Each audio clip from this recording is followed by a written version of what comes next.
This is the Unsung Cinematics Podcast, where we review some of the best kept secrets in TV and film.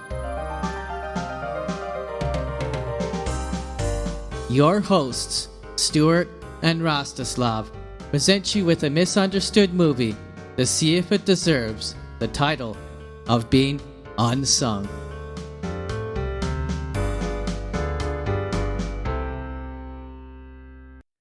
Hello everyone to this August edition of Off the Record. Stuart here at Unsung Cinematics. I have with us today again Rosto as per normal and Ken. How are you boys doing today? Hey Stu, hey Ken, hi listeners, everyone. I'm okay. I watched some. We are talking about the July, the stuff that we watched in July. So You mean watched the stuff and the stuff we watched in August? You mean? oh, in August. Okay. Sorry, my time machine was Your time off, machine went a little haywire there, but it is September 3rd. This is the actual record date. And how are you doing, Ken? Hey, Stu. Hey, Rosto. Hello to the listeners who put up with us. I'm doing okay, thank you. Summer is drawing to a close, and I've watched a few things. Yeah, we have quite the menagerie of picks today. I have actually a two extras that are not full reviews, but I will mention them in passing because there's a particular TV series that I wanted to quickly get in at the very end. But I think for today, we're going to be starting with Ken and his lesser pick. So why don't you go ahead, Ken, and tell us all about the dumpster fire that this film that you are reviewing.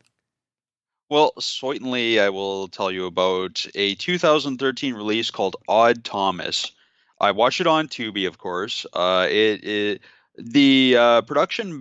production company that was shown at the front was Raven Banner Entertainment, which specializes in horror-oriented and cult-oriented films. But it's also been attributed to Anchor Bay Entertainment and Image Entertainment. There seem to be multiple run times for this movie, according to different websites. The version I watched was 1 hour and 36 minutes long, and it was rated TV-14. It has a 6.8 rating on IMDb, 38% critics, and 65% audience on Rotten Tomatoes. It was written and directed by Stephen Sommers, based on the novel by Dean Koontz. It stars the late Anton Yelchin as Odd Thomas, Addison Timlin as his girlfriend Stormy, Willem Dafoe as Chief Porter, and Gugu Mbatha-Raw as Viola. And that actress is also a member of the Order of the British Empire. The story, it concerns a fellow named Odd, who was originally supposed to be called Todd, but the hospital screwed up his birth certificate. He works as a short order cook and moonlights as an amateur detective who can see the mute spirits of the dead people who give him clues to solve and prevent murders. And he can also see these evil beings called Bodaks. Ooh.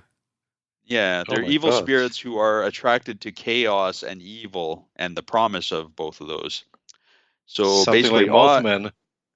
What's that? Something like Mothman. They're a lot uglier than the Mothman, and there's a lot more of them too.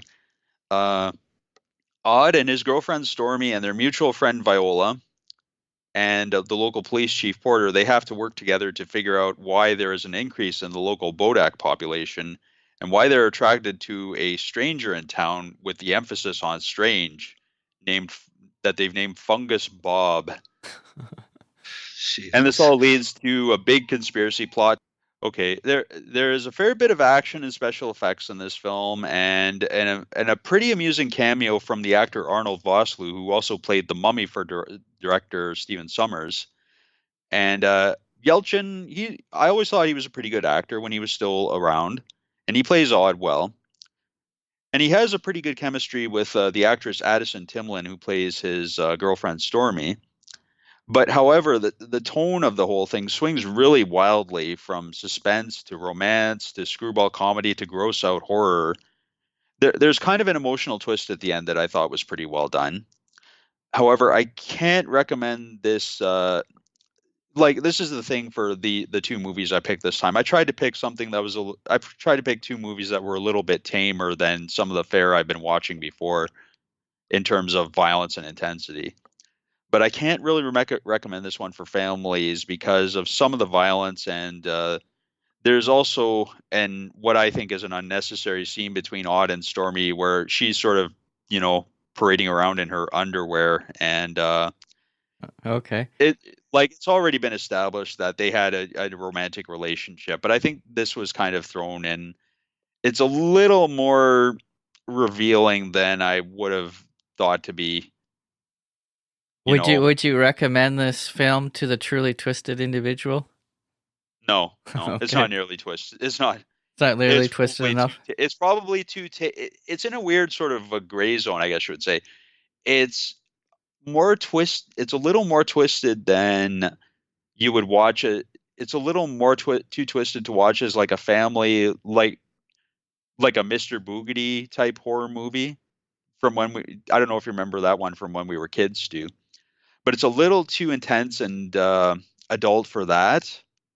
But it's not intense enough for like the real seasoned hardcore horror veteran. Right. So it's sort of a weird little limbo zone, I guess you would say. Okay, yeah. But one thing I did hear that there were apparently some money flow problems during the production of this film, and I'm kind of wondering if that scene was kind of thrown in for the producers, as an attempt to maybe make some more money at the box office with a pretty girl, Right. being sort of showcased. Well, we know it sells, right? So maybe that's their intention. Well, it didn't sell this film. It cost $27 million, and I think it only made like $1.3 million at the box office. Okay, it was a total big. So it's justifiably terrible. You can listen to the full free version of this episode by searching for Unsung Cinematics on Apple Podcast, Spotify, or your favorite podcasting app. You can also visit our website at studiostation.xyz for the full episodes and our episode guides.